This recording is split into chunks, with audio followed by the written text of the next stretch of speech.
I pledge allegiance to the flag of the United States of America, to the republic for which it stands, one nation, under God, indivisible, with liberty and justice for all.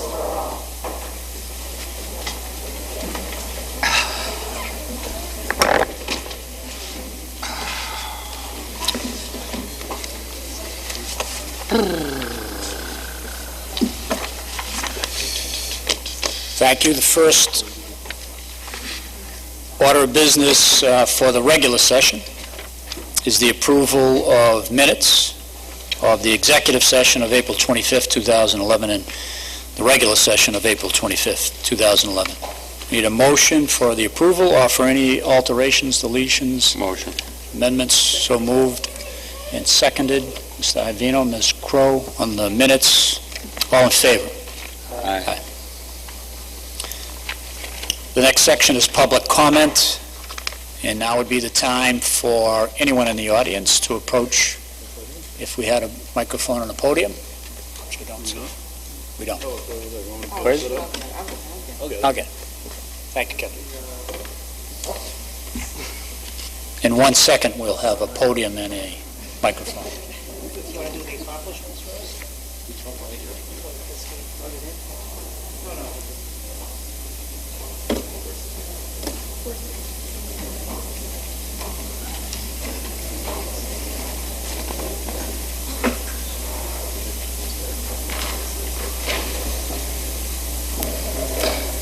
Thank you, Mr. Duffy. Want to give that a check, Kevin, see if that's...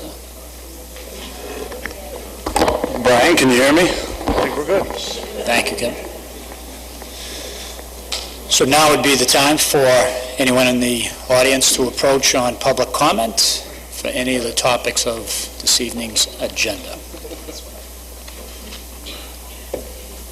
Seeing no one approaching the microphone, we'll consider that portion of the meeting closed and move on to item number 4, which is superintendent's reports, and hear from the superintendent on those matters.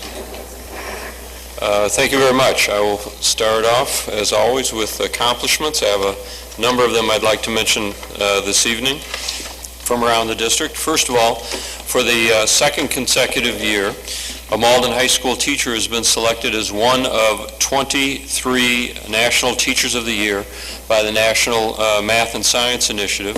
This year's winner is Jen Clapp, who's a member of the English department at Malden High School, and it's a privilege on my part this evening to congratulate Ms. Clapp for this accomplishment.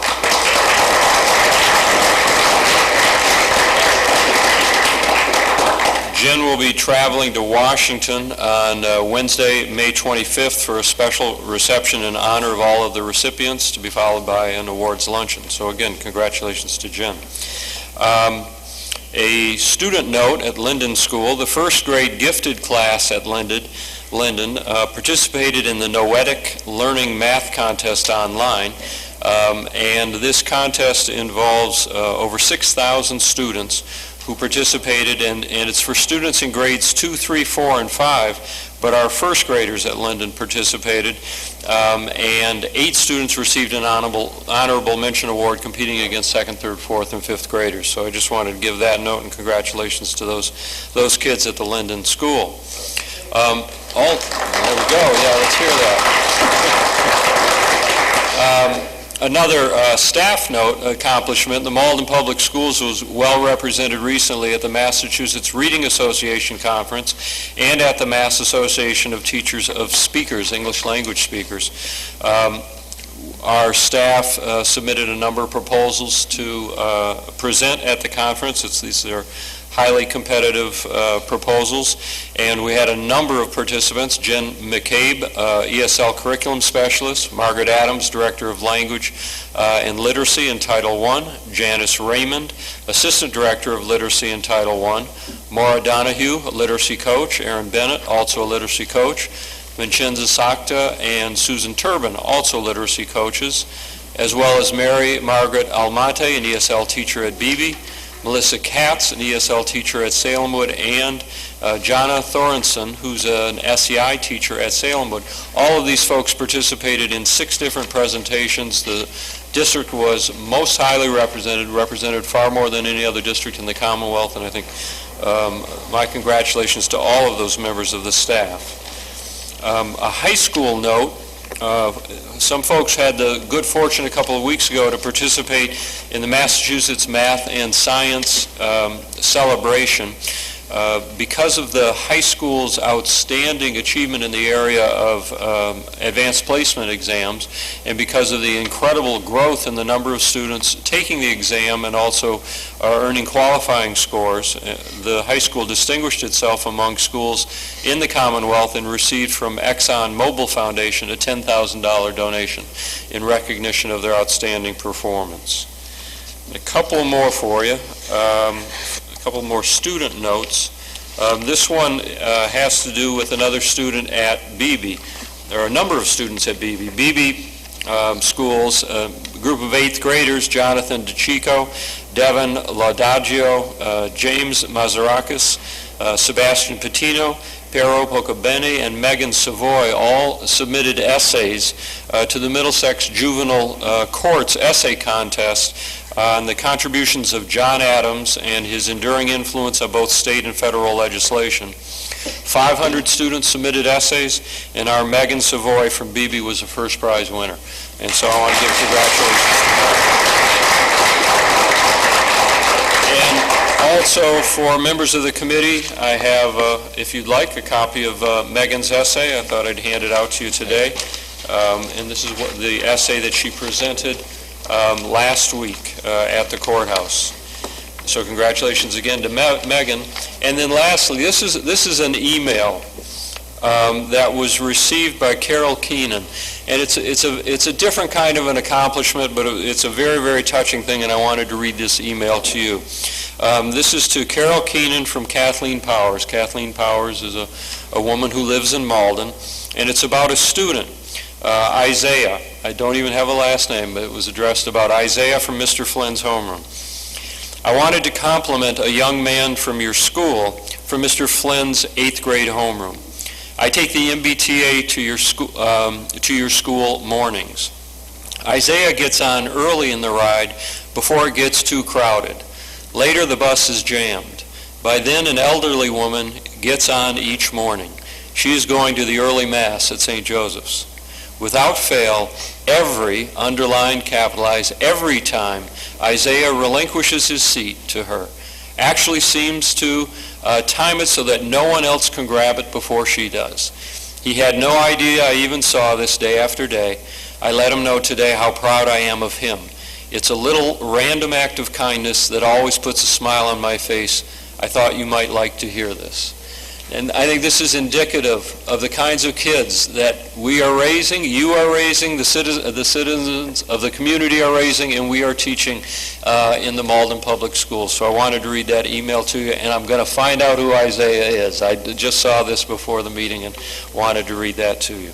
So that's it for accomplishments. Now, I need to ask, is Karen Reynolds here tonight?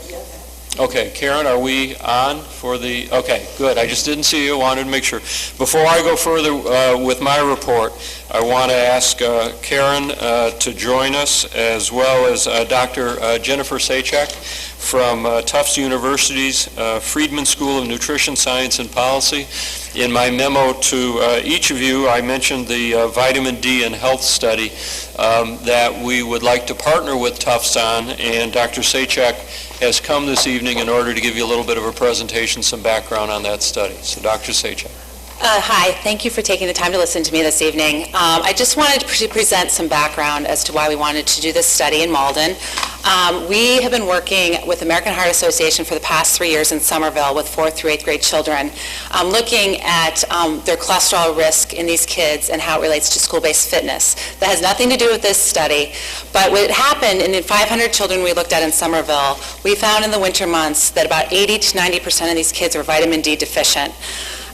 This poses a huge health risk to our children because here in Boston, between the months of November and March, we're getting no vitamin D from the sun. and it's really hard to get vitamin D-rich foods, especially in poor children, because the best sources are vitamin D fortified cereals and milk. And I don't know if you've heard much about vitamin D in the media lately, but it's a pretty hot nutritional topic. Not only is it linked with bone health, we know that that's definitely the case, but cardiovascular disease risk, diabetes, strength, muscle strength, now illness and asthma, and incidence of influenza in children. And more work is coming out now on cognitive development, and that's definitely been seen in elderly individuals, and studies are just forthcoming in children with cognitive development. So when this happened, I really felt strongly that something needed to be done, and I wanted to sort of scream to everybody that vitamin D was important to all the kids in the urban Boston area. But I really knew that more had to be known about vitamin D in kids, and so we are now under funding from the National Institutes of Health, which is the National Heart, Lung, and Blood Institute, to be funded for the next 4 years in looking at 5 communities. That would be Malden, Everett, Somerville, Cambridge, and Lynn. So communities that also have, very multi-ethnic, racially diverse communities that likely have high risk of deficiency, to look at vitamin D supplementation in these kids and see how it affects health outcomes and vitamin D status during the winter months. And so what we want to propose to you is to actually work with your 4th through 8th grade students. At the Friedman School of Nutrition, we have an excellent communications program with the master's students, and we've already been working now with the Everett Public Schools to work with their health curricula, their health teachers, to sort of implement an education program there, and also to help parents understand why this is important for the next 2 years to see if they want to be enrolled in this study. And we'll look at how this affects their blood lipid levels. We'll give the results to the parents. So what we find in kids now is about 30% of kids have something that's suboptimal for like cholesterol, and also in conjunction with the vitamin D status being low, that can even more negatively affect that. So I think with the obesity epidemic out there and all these other factors that also can compromise heart health and vitamin D, and also the health of our children to perform well in schools, this is sort of an important issue, and at the same time needs to be studied really well. And as I spoke with Karen, we don't know a lot in kids because nothing's really studied well. And I think with this funding and doing this in multiple communities and trying to look at about 700 children and probably 100 or so kids in Malden, depending, over the course of 2 years would be hugely beneficial. So at this time, I really want to see if there's any questions from the school committee, concerns. I'm very concerned about the children in terms of health status, and knowing that, like I said, they don't get any vitamin D in the winter from the sun. Their diets we're showing are not meeting the new recommendations. And also, which I haven't emphasized, is children that are overweight or obese actually hold vitamin D in their fat tissue, so they're not able to use that vitamin D for all the health functions that they need. So, and then also, if you have a child that has darker skin, they're less likely to get vitamin D from the sun, so they're also more compromised. And ultimately, we would be in the schools, for a very short period of time, and we have on the actual grant, we have 3 MDs, we have a data safety monitoring board with external reviewers, and we're supplementing with kids with doses that would be much lower than would happen in a health clinic. So these are all doses you'd be able to find in CVS or something like that. So I guess, I don't know, I don't want to talk too much, but I wanted to give you sort of an overview of why I'm here, why I wanted to do the study, and to sort of get your comments, feedback, and any concerns. Right, and we thought it would be a neat opportunity for the kids to participate in the study, also enhance the health curriculum, and also receive the free supplement. The free supplements of vitamin D. But I wanted to give everybody here an opportunity to talk with Dr. Sajak or ask any questions. Questions on the report? Mr. Duffy? Thank you for coming out. No real concerns about the program we have here, but just a couple questions perhaps you can clarify for me. In Section 2, under E and F, school officials will facilitate access to and communication with the school staff, and then also MPS will provide access to faculty for advisory purposes and project feedback. I was just wondering if you could expand a little bit how much time that would be involved. Yeah, so really trying to work closely, like if we're working with Salem Wood, so talking to Carol Keenan, we want to minimize the time that we sort of infringe upon, like, the principal. And usually there's a point person, so like when we were in Somerville, there was someone who's willing to sort of let us know when it's convenient for us to come to school. A lot of times it's in conjunction with a school nurse. We do this before school hours. Sometimes it's after school hours if there's after-school program and, like, we need to have the kids fill out a dietary questionnaire. We do that ahead of time. It's just like knowing, is there room available? The kids are involved in the study, but really minimal. There is a stipend for each community on the grant of $5,000, so we're hoping to, like, allocate that to, if it's a janitor who opens the door early, for us to come in at 7, or, the secretary who's collecting the informed consents, and we pick them up from them. But really, it would just be I'd hope to be as minimal as possible, and we're really successful in Somerville doing that. But, I think that ideally, the more we can do, the better. But some schools are like, oh, no, if the informed consents translated into 4 languages, they've been great about sort of sorting out per class, but that's not necessary, though, either. I mean, we could also take care of that. So it really depends on, we'll have a full-time project manager, research staff, et cetera, that as much as you'll allow us to help, we will. Great. All right, and just one other thing, just a comment. Several years ago, Healthy Malden went after a grant through the Friedman School of Nutrition Science and Policy, and we came so close. Really? We ended up being a first alternate. So I'm glad that in one way, shape, or form, we finally got you into the community, and it truly is an honor to be associated with your school and having you involved with our school. So thank you for coming out. Thanks. No, I really appreciate that. Thank you, Mr. Duff. Mr. Iavino, and then Ms. Crowe. Doctor, on the Section B, talk about students will randomly be assigned to either 400, 1,000, or 2,000 international units a day.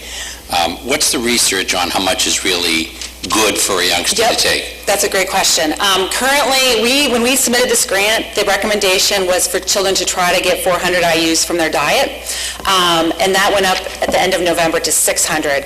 What we found in their diet is these kids in Somerville, at least, which is pretty representative because we had about 500 children, took in only 200 IUs.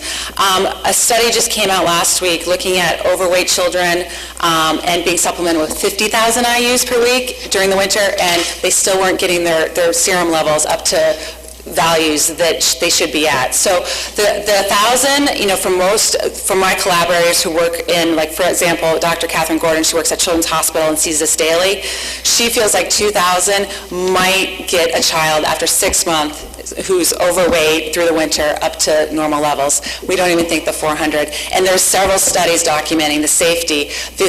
What they recommend now in terms of safety, they don't want kids to take more than 4,000 a day. And so really, unless, what we're really concerned about, and we need to educate the parents and the kids, is taking 1 a day.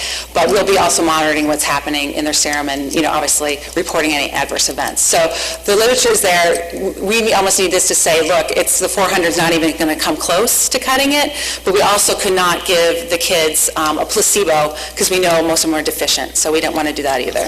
Does that answer your question? Yes, it does. Okay. I have just one other question. It talks about the youngsters being given is the medication going to be mailed home, or will the youngster actually... We'll take it home. We would like, we can work with the schools on that, but we could mail it if that makes more sense, but we would really like the child to, know that they're getting it that day. That's their study day. They come in, they, fill out their questionnaires, and, maybe it's at the end of the day, we send them home with the supplements and make sure the parents are aware of that. But that's something we'd want to really be careful about working with the school. What was best? Because some schools, kids are like, if they backpack at home, I won't get home. And other schools are like, we can do that. So we found, it depends on the school, and I think we'd work closely with, Carol Keenan. So you will monitor that? What's that? Oh, yes. Oh, yes. Yeah, and there would be probably a follow-up call to the parents or to the home within a day or two to make sure, your child came in 2 days ago, did you get the supplements? And we'll check in with them periodically, too. Not to be annoying, but just to make sure everything's okay. Thank you.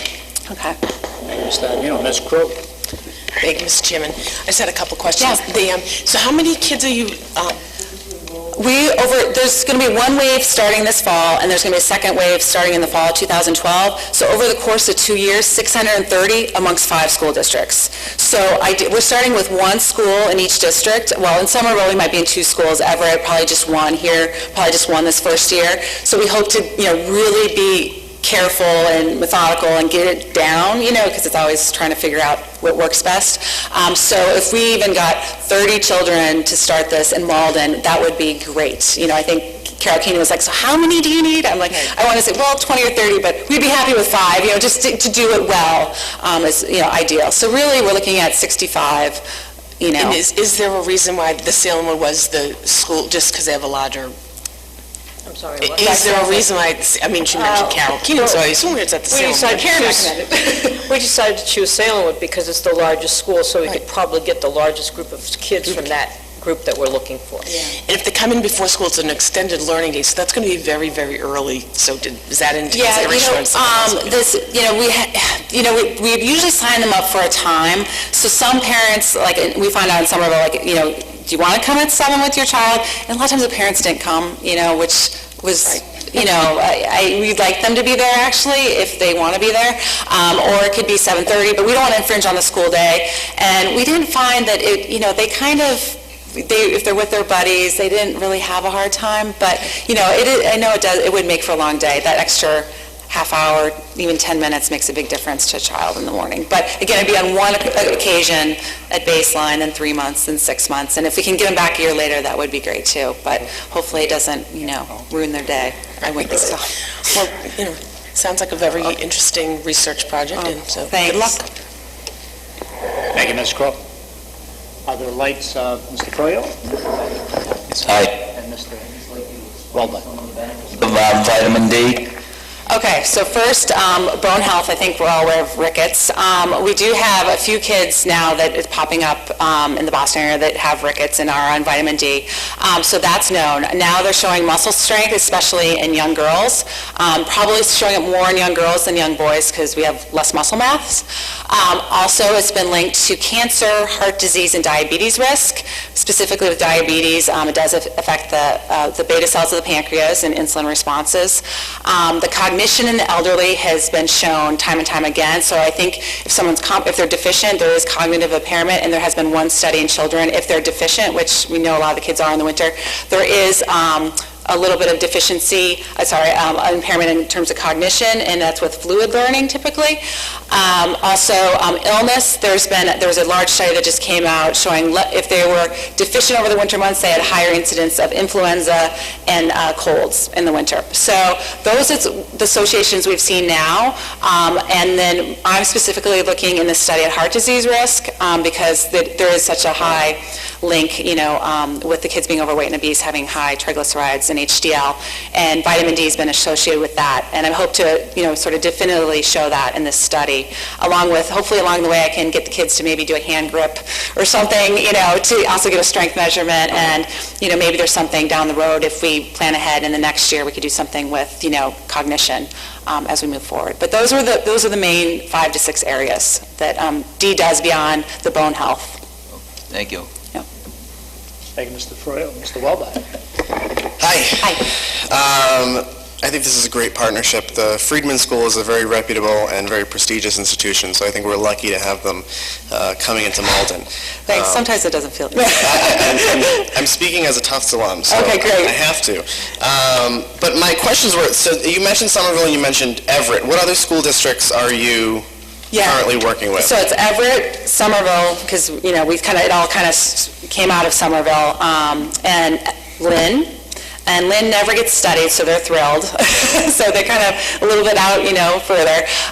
Cambridge, we'll probably do mostly through the Cambridge Health Alliance in Cambridge. Yeah, so that's it. Everett, Malden, Cambridge, Lynn, and Somerville. Yep, so 5 communities. Great. So I think, our best, initially was going to be through the health clinics, and then, after talking to people, like, well, it's something that we could do in the schools linked with education. That made me feel a lot better about it. So let me ask, and I know that Ms. Crowe already asked this question, because we chose Salemwood purely based on size, so I'm thinking, is this, I guess it's a two-parter, is this just a solely out-of-school type study? Because I'm thinking that I know that Linden, right, is the only school we have with a 5 through 8 health teacher, so I'm just more curious as to why Salemwood was chosen. Salemwood also has, Salemwood has Carol Nacella as the health teacher at the upper grades, the grades So they 5 do through have 8.